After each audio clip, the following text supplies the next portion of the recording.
अस्सलातु वस्सलामु अलैका या हबीबल्लाह। अस्सलातु वस्सलामु अलैका या नबियल्लाह।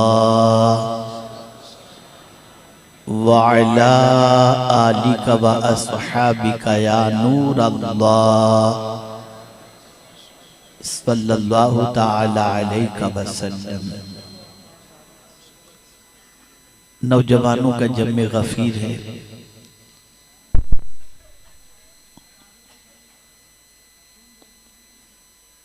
और जरूरत इस अम्र की है कि ये समझा जाए कि ईमान क्या है। हम सब खुद को मोमिन कहते हैं, लेकिन पूरी दुनिया में ज़बान से मोमिन कहलाने वाले इस्लाम को पीने की जरूरत है। हमने इस्लाम पाया है, पिया नहीं है। और जब कोई इस्लाम को पी लेता है, जहां से गुजरता है कामयाबियां बढ़कर उसके कदमों का इस्तकबाल करती हैं। एक बहुत बड़ी चीज का नाम है इस्लाम। बहुत बड़ी कुव्वत का नाम है इस्लाम। जिसके सीने के अंदर इस्लाम सही मानों में रच बस जाए, उसकी ताकत, उसकी कुव्वत और उसकी अजमत अल्लाह ताला इस तरह से बढ़ा देता है कि वक्त की ताकूती ताकतें उसके सामने सरखमीदा नजर आती हैं।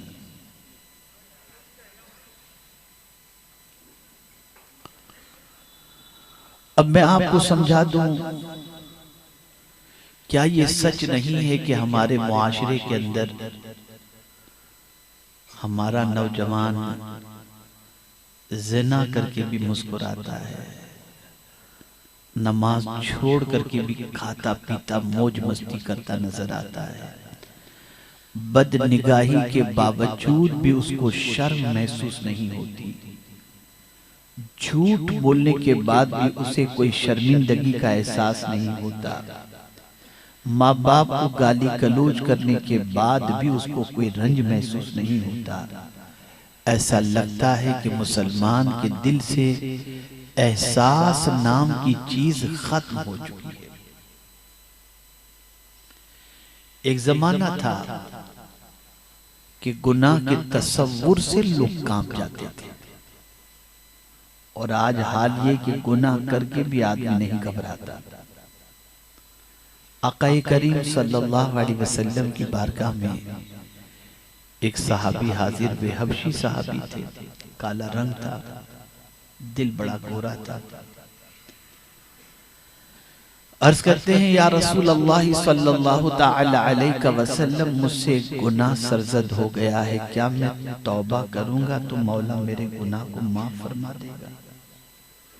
मेरे आका सल्लल्लाहु अलैहि वसल्लम ने फरमाया, हाँ तू तौबा करेगा, अल्लाह तेरी तौबा को कबूल फरमाकर तेरे गुनाह को माफ फरमा देगा।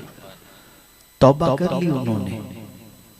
अब सुनिए एहसास।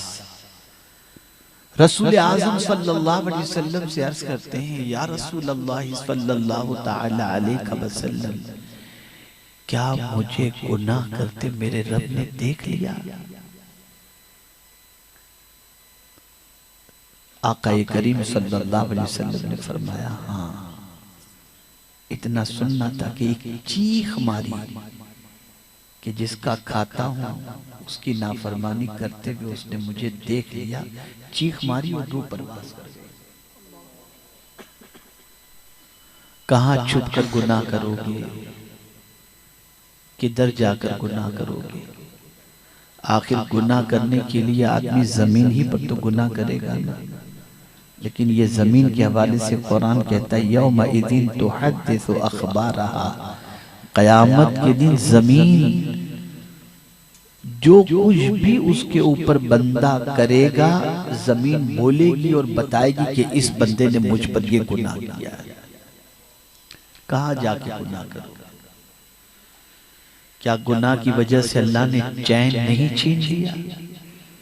क्या गुनाह की वजह से रिस्क में तंगी नहीं हो गई?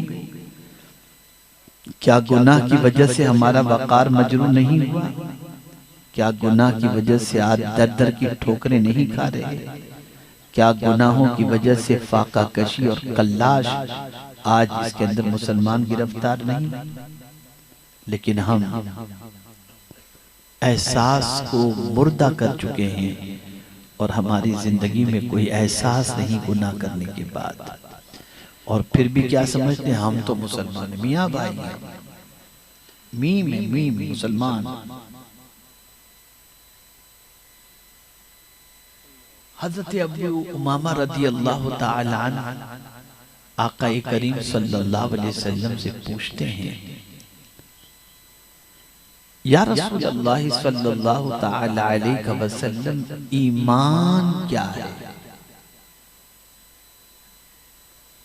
बस इस हदीस की रोशनी में अपने आप को हम अच्छी तरह से समझ लें और आईने में देख लें कि हम कैसे मोमिन हैं। आका करीम सल्लल्लाहु अलैहि वसल्लम से उन्होंने दरियाफ्त किया, मल ईमानो या रसूल अल्लाह सल्लल्लाहु ताला अलैहि वसल्लम, ईमान क्या है ए अल्लाह के रसूल सल्लल्लाहु अलैहि वसल्लम? अब सरकार सल्लल्लाहु अलैहि वसल्लम ने जो तारीफ फरमाई, डेफिनेशन बताई, उसे सुन लो और उस ईमान को अपनी जिंदगी में तलाश करो, उसको तलाश करो।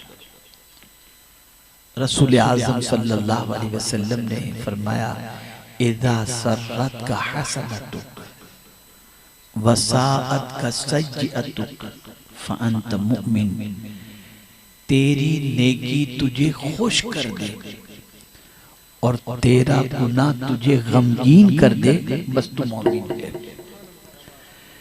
नेकी करके खुश हो जाए, अल्लाह तेरा करम है, तूने मुझे नेकी की तौफीक अता फरमाई। और अल्लाह की नाफरमानी हो जाए तो खाना छोड़ दे, या अल्लाह मुझसे ऐसे गुनाह कैसे हो गया?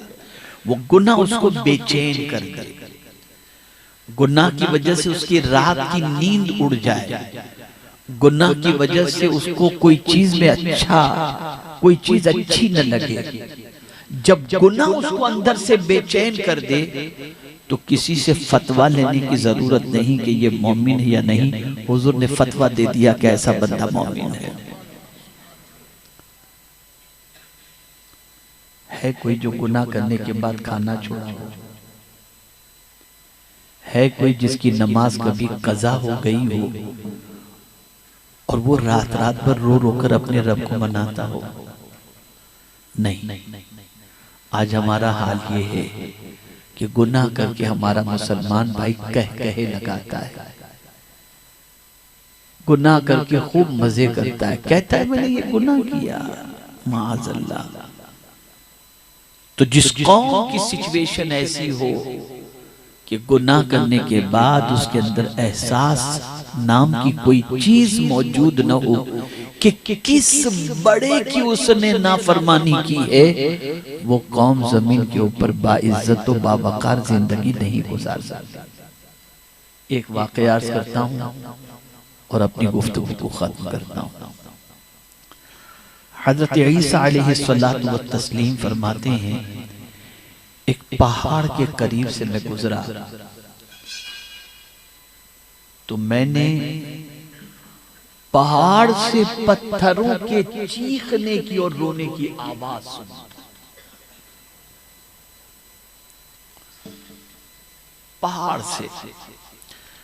पहाड़ के पत्थरों से रोने और चीखने की आवाज मैंने सुनी। तो हजरत ईसा अलैहिस्सलातु व तस्लीम ने एक पहाड़ से पूछा, ये रोने की आवाज कहां से और कैसे आ रही है? तो एक बहुत बड़े पत्थर ने जवाब में कहा, या ईसा रूहुल्लाह, हमी में से कोई निकलता है और फिर उसको माबूदाने बातिल बनाकर लोग उसकी परस्तिश करते हैं, तो हमें अल्लाह का एक फरमान रोने पर मजबूर करता है और वो फरमान ये है कि या अय्युहल्लज़ीना आमनू कू अनफुसकुम व अहलीकुम नारा वक़ूदुहन नासु वल हिजारा। ए ईमान वालों, अपने आप को और अपने अहलो अयाल को जहन्नम की आग से बचाओ, जिसका ईंधन इंसान और पत्थर है। तो या ईसा, हम इसलिए रो रहे हैं कि जिस पत्थर को अल्लाह जहन्नम का ईंधन बनाएगा, कहीं हम उसमें से तो नहीं। एक पत्थर जहन्नम के तसव्वुर से रो रहा है और एक मुसलमान के दिलो दिमाग में जहन्नम का तसव्वुर ही नहीं। इस हद तक बेबाक हमारी कौम हो चुकी है। क्या देखते हो रात भर, क्या करते हो जिंदगी के अंदर, कहां कहां नजरों को घुमाते हो, अपने वजूद से कौन सी बदकारियां करते हो, दामन पर गुनाह के कितने धब्बे लगाते हो। कोई शर्मिंदगी भी है या नहीं? हजरत दामूस रहमतुल्लाह ताला अलैह बनी इसराइल के एक बहुत बड़े आबिद थे, बहुत बड़े आबिद थे। एक बार पहाड़ को देखते हैं और एक पहाड़ को जब उन्होंने देखा तो दिल में ख्याल पैदा हुआ कि यार इस पर अगर हरियाली होती तो कितना अच्छा होता। बात समझ में आ गई। काला पत्थर है, इस पर ग्रीनरी होती तो कितना अच्छा होता। गैब से आवाज आती है, दामूस, कब से मेरी तकलीफ में तू ऐब निकालने लगा? इस पत्थर पर अगर सब्जा नहीं है तो मौला ने नहीं उगाया ना। तो मौला बेहतर जानता है या दामूस तू बेहतर जानता है? हजरत दामूस के दिल पर चोट लगी। एक जुमला ज़बान से निकला था जिसको अल्लाह ने पसंद नहीं किया। हजरत दामूस अलैहिस्सलाम ने खाना पीना छोड़ दिया और कहते हैं जब तक कि मौला की तरफ से माफी का परवाना नहीं मिलेगा मैं खाना नहीं खाऊंगा, पानी नहीं पीऊंगा। मोहल्ले के चंद नौजवान कोई फंक्शन रखते हैं, हजरत दामूस रहमतुल्लाह ताला अलैह को दावत देते हैं कि हजरत आप तशरीफ लाएं। आपने बहुत समझाया कि नहीं मैं तुम्हारे यहाँ खाने के लिए नहीं आ सकता, मेरी कुछ मजबूरियां हैं। उन नौजवानों ने जिद की कि नहीं हजरत आपको बताना ही होगा कि आप क्यों नहीं आ रहे हैं। तो आपने वजह बता दी कि एक मर्तबा मेरी ज़बान से ऐसा जुमला निकला, एक पहाड़ को देखकर, उसके पत्थर को देखकर कि काश काश उस पर हरियाली होती। तो गैब से ये निदा आई, ये आवाज आई तो मुझसे खाना छूट गया है। अब नौजवानों ने क्या जवाब दिया? जैसा जवाब आज के नौजवान देते हैं और आज के नौजवान जैसा सोचते हैं, आज के नौजवान जैसा बोलते हैं, ऐसा ही जुमला उस जमाने के नौजवानों ने कहा हजरत दामूस से। कहने लगे अरे हजरत आप इतनी सी बात से डर गए, घबरा गए, छोड़िए, अगर माज़अल्लाह अल्लाह का अजाब आता है ना तो हम लोग आपस में बांट लेंगे, लेकिन आप चलो खाना खाओ। अब जब उन लोगों ने, नौजवानों ने ये कहा तो निदा आती है गैब से, दामूस इलाका छोड़ दो, उस इलाके को छोड़ दो, मोहल्ले को छोड़ दो, इसलिए कि जो कौम मेरे अजाब को हल्का समझ रही है अनकरीब उन पर मेरा अजाब नाजिल होगा। दामूस तुम इलाका छोड़ करके निकल जाओ। क्या समझते हो अल्लाह के अजाब को है बर्दाश्त करने की ताकत? रसूल आज़म सल्लल्लाहु अलैहि वसल्लम ने जिब्रील अमीन अलैहिस्सलातु व तस्लीम से फरमाया, ए जिब्रील क्या बात है कि मैं इसराफील को कभी हंसते नहीं देखा। इसराफील अलैहिस्सलाम जलील कद्र फरिश्ते हैं, इसराफील को कभी हंसते नहीं देखते। तो हजरत जिब्रील अमीन अलैहिस्सलाम ने जवाब दिया, हुजूर जब से अल्लाह ने जहन्नम पैदा की है ना तब से इसराफील ने हंसना ही छोड़ दिया, हंसना ही छोड़ दिया। मुसलमानों डरो अल्लाह से, गुनाह हो जाए तो माफी मांगो, गुनाह पर अकड़ो नहीं, गुनाह पर शर्मिंदा हुआ करो, गुनाह पर नादिम हुआ करो, नेकी करके खुश हो जाओ, गुनाह करके अल्लाह से डरो कि कहीं उसकी पकड़ होगी तो क्या जवाब दोगे। दिल में शर्मिंदगी महसूस करो, गिल्टी महसूस करो। और ये हदीस मेरे नौजवान सारे बच्चे जहन के अंदर महफूज कर लें कि मेरे आका सल्लल्लाहु अलैहि वसल्लम फरमाते हैं, इन्नल्लाह ताला युहिब्बुश शाब्बत ताइब, अल्लाह अज़्ज़ व जल जवान तौबा करने वाले से मोहब्बत फरमाता है। अगर कोई जवान गुनाह के अंदर गिरफ्तार होकर तौबा करे ना, तो अल्लाह सिर्फ उसको माफ नहीं करता बल्कि मेरा मौला उससे मोहब्बत फरमाता है। जवानों, आज तक के गुनाहों से तौबा करो, अल्लाह से माफी मांगो। बहुत गुनाह में जिंदगी गुजर चुकी, माँ बाप को सता चुके, रात गुनाहों को देखने में गुजार चुके, जिंदगी नमाज कज़ा करने में गुजार चुके। अब तौबा करो, खुदा की कसम सीधे रास्ते पर चलोगे ना, चटाई पर लेटोगे तब भी तुम्हें सुकून की नींद आ जाएगी। लेकिन गुनाह के रास्ते पर चलकर कभी सुकून नहीं मिल सकता, कभी इत्मीनान नहीं मिल सकता, कभी रोजी में फरावानी नहीं मिल सकती। आज हम और आप उस शहर में हाजिर हैं जिस शहर को अगर कहा जाए तो गलत न होगा, हिंद के बिलाल का ये शहर है। आला हजरत कौन थे? हिंदुस्तान के बिलाल थे, एक सच्चे आशिक रसूल थे। उस आशिक रसूल के शहर में हम बैठे हुए हैं और आज उस महफिल के अंदर हाजिर हैं जहां अज़मत इस्लाम के सिलसिले में गुफ्तगू चल रही है। ए रसूल आज़म सल्लल्लाहु अलैहि वसल्लम के दीवानों, मैं आज सोच रहा था जब बारगाहे आला हजरत सरकार मुफ्ती आज़म रदी अल्लाह तआला अन्हुमा में हाजिरी के लिए जब जा रहा था, मैं सोचा या अल्लाह कितनी तंग गली, गैरों का इलाका, लेकिन इसी इलाके में बसने वाला एक मर्द मुजाहिद, मर्द कलंदर ऐसा उठा कि बरेली को पूरी दुनिया में मशहूर करवा दिया। सिर्फ मशहूर ही नहीं बल्कि बरेली के आशिक के इस इश्क का सदका लोग अल्लाह से मांगते हुए दिखाई दे रहे हैं। सोचो कितने अजीम थे आला हजरत अजीमुल बरकत के जिनके इश्क का चिराग, जिन्होंने इश्क रिसालत माब सल्लल्लाहु अलैहि वसल्लम का चिराग इस तरह से रोशन किया कि पूरी दुनिया के अंदर बरेली के नाम ही को रोशन नहीं, मदीने के ताजदार की अजमत का सिक्का भी लोगों के सीनों के अंदर बिठा दिया। ऐ रसूल आज़म सल्लल्लाहु अलैहि वसल्लम के दीवानों में अभी मेज़बान के घर पर पहुंचा था तो उन्होंने मुझसे कहा, हजरत जानते हैं ये कौन सा इलाका है? मैंने कहा नहीं, कट्टर आला हजरत के चाहने वालों का इलाका है। आप जरा सोचो, आला हजरत को नस्लों ने देखा भी नहीं लेकिन इस तरह से चाह रहे हैं कि दिल दिल में आला हजरत की मोहब्बत का चिराग रोशन है। ए रसूल आज़म सल्लल्लाहु अलैहि वसल्लम के दीवानों, आप मुझे बताओ, आला हजरत का घर जाकर के देखो जिस घर में वो रहा करते थे। सरकार हुज़ूर मुफ्ती आज़म रहमा का घर देखो जिस घर में वो रहा करते थे। लेकिन आप जरा अंदाजा लगाएं, एक छोटे से कमरे में जिंदगी गुजारने वाले इन मर्द कलंदर की जिंदगी गुजर तो गई, लेकिन आज पोजीशन ये है, जमीन के ऊपर थे तब भी उनका नाम चल रहा था और जमीन के अंदर है तब भी उनका नाम चल रहा। इसलिए ए रसूल आज़म सल्लल्लाहु अलैहि वसल्लम के दीवानों, गुनाह अल्लाह न करे कभी अनजान में हो भी जाए तो दिल में सुकून नहीं होना चाहिए, गम महसूस करो, या अल्लाह मुझसे ये कैसे नाफरमानी हो गई, तौबा करो, खाना छोड़ दो, अल्लाह करम की नजर फरमा देगा।